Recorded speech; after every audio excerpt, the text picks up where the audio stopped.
Doctor बदतमीजी कर रहा है और गालियाँ बांटता मुझे। You shut up, get out.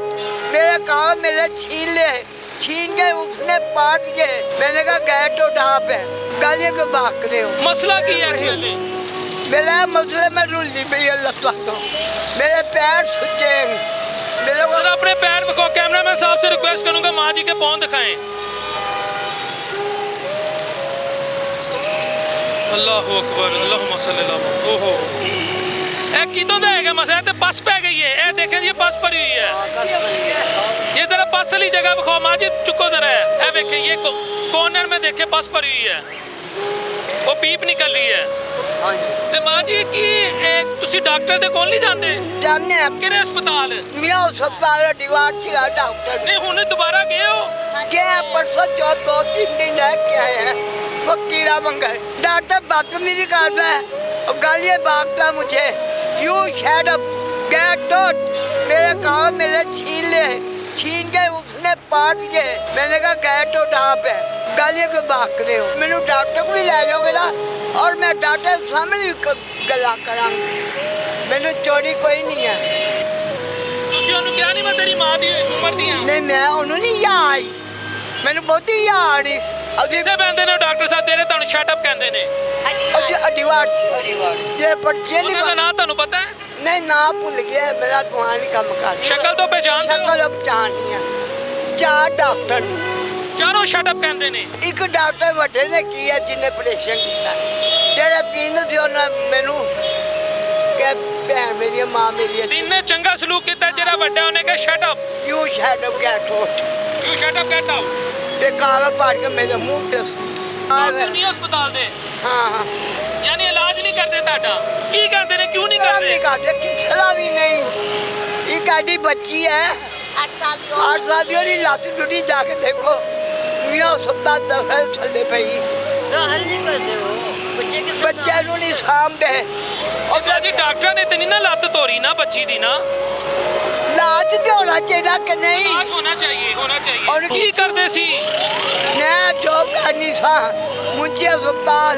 ਮੇਰੇ ਬੜੀਆਂ ਬਦਤਮੀਜ਼ੀਆਂ ਹੋਈਆਂ। ਮੈਂ ਕਿੱਥੇ ਜਾਵਾਂ, ਮੈਂ ਕਿੱਥੇ ਜਾਵਾਂ? ਇੱਕ ਬੇਟਾ ਮੇਰਾ ਦੁਨੀਆ ਤੇ ਐ ਮੇਰੀ ਨੂੰਹ ਹੈ। ਤੁਹਾਡਾ ਬੇਟਾ ਕਿੱਥੇ ਗਿਆ? ਉਹ ਬੈਠਾ ਹੈ ਵਿਚਾਰਾ। ਮੇਰੀ ਖਾਤਰ ਨੂੰ ਲੱਗੇ ਮੇਰਾ ਪੁੱਤਰ, ਮੇਰੀ ਖਾਤਰ ਨੂੰ ਲੱਗੇ ਮੇਰਾ ਪੁੱਤਰ, ਮੇਰਾ ਪੁੱਤਰ ਮੇਰੀ ਖਾਤਰ ਨੂੰ ਲੱਗੇ ਕਿ ਕਿਦਾ ਮੇਰੀ ਮਾਂ ਨੂੰ ਰਾਹ ਮਾਜੇ। ਔਰ ਰੋਂਦੇ ਪਏ ਮੇਰੀ ਜਾਨ ਨੂੰ। ਕੌਣ ਹੁੰਦੇ ਪਏ ਨੇ? ਮੇਰਾ ਪੁੱਤਰ ਪਰੇਸ਼ਾਨ ਪਿਆ ਵੀ ਹੋਣਾ, ਨਾ ਘਰ ਨਾ ਬਾਹਰ, ਮਕਾਨ ਦਾ ਕਿਰਾਇਆ ਦੇ। ਮੈਂ ਕਾਹਦੇ ਆਈ ਹਾਂ ਇਲਾਜ ਕਰਾਉਣ ਵਾਸਤੇ। ਕਿਸ ਚੀਜ਼ ਦਾ ਇਲਾਜ ਕਰਾਣਾ? ਲੱਤ ਦਾ, ਮੇਰੀ ਲੱਤ ਟੁੱਟੀ ਹੋਈ ਹੈ। ਮੈਂ ਆਪਣੀ ਲੱਤ ਦਾ ਇਲਾਜ ਕਰਾਉਣ ਆਈ ਹਾਂ। ਮੇਰੇ ਵਾਸਤੇ ਮੇਰੇ ਕੋਲ ਦਵਾਈਆਂ ਜੋਗੇ ਪੈਸੇ ਨਹੀਂ ਗਏ।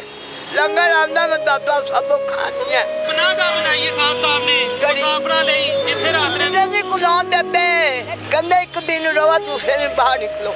ਪਿਛਲੀ ਦੌਰੇ ਘੁੰਮੇ ਚ ਤੁਹਾਨੂੰ ਦਵਾਈ ਮਿਲਦੀ ਸੀ? ਉਹਨਾਂ ਨੇ ਇੱਜ਼ਤ ਬੜੀ ਕਰਦੇ ਸੀ, ਉਹ ਇੱਜ਼ਤ ਵੀ ਬੜੀ ਕਰਦੇ ਸੀ। ਜ਼ਰਾ ਜਾਣਾ ਉਹਨਾਂ ਦਵਾਈ ਕਹਿਣਾ ਦਿਓ ਇਹਨਾਂ ਨੂੰ। ਤੇ ਹੁਣ ਡਾਕਟਰ ਕੀ ਕਰਦੇ ਨੇ? ਮੈਂ ਡਾਕਟਰ ਨੂੰ ਕੀ ਕਰਨਾ? झाड़ा पा के निकाल देते हैं बाहर। चल माई इथे की लेना है, कटो बेचारे दी बाहर। अल्लाह आपसे करके मेरी मदद करो। अल्लाह का स्वाह मेरा पुत्र स्वाह मेरा कोई नहीं गाजे, मेरी मदद करो। माँ जी की सारी बातें आपने सुन ली। हाल ये है कि इधर मौजूद है लेकिन इलाज के पैसे नहीं हैं। माँ जी की जो हालत है आपके सामने हमने रख दी है।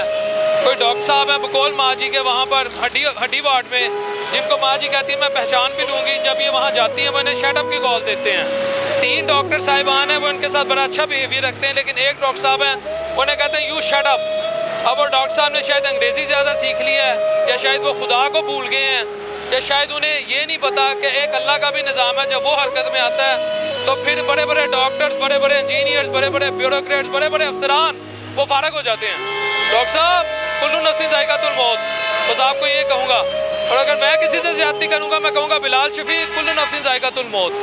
अल्लाह का निज़ाम जब हरकत में आता है तो किसी को माफ़ नहीं करता, इसलिए मखलूक खुदा पे रहम किया जाए। जो आपकी ड्यूटी है डॉक्टर साहब आप उसको ऐसे तरीके से अदा करें।